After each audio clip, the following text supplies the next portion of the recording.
The region known as the Loudoun Valley sits at the northern tip of Virginia, at the western end of Loudoun County, nestled between the Catoctin Ridge foothills to the east and the glorious Blue Ridge Mountains to the west. Once under the domain of Thomas Fairfax, the sixth Lord Fairfax of Cameron, the valley is rich with Native American, Revolutionary, and Civil War history.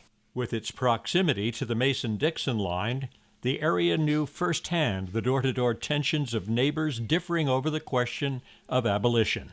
John Brown's raid on an armory at Harper's Ferry, West Virginia, was only 12 miles from here. The gateway city to the valley is the city of Leesburg. Near the town is where the Shelburne Parish built a glebe, or clergy-inhabited farming estate, around 1775, in order to attract clergy to serve the sprawling communities of farmers and tradesmen in the region. After the War for Independence, the parish would establish a church, St. James, eventually built in 1812 in Leesburg. From colonial times through the 1970s, Loudoun Valley's economy was mainly comprised of dairy farming, grain farming, and mills. Between the 1870s through the early 1920s, it also received seasonal income for hosting large temperance revival meetings, known as Chautauquas, mainly in the town of Purcellville.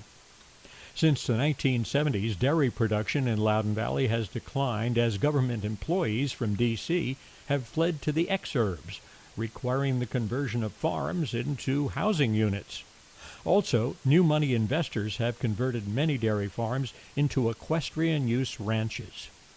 Among the towns and villages of Loudoun Valley, 3 would eventually become home to physically consecrated houses of Episcopal worship.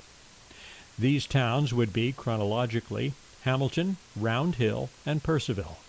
Hamilton being the closest to Leesburg, Round Hill being the furthest west, and Purcellville being the midpoint of the 3.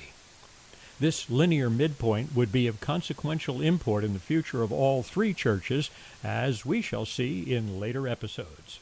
Thank you for watching, and please tune in tomorrow for our next episode of St. Peter's 150.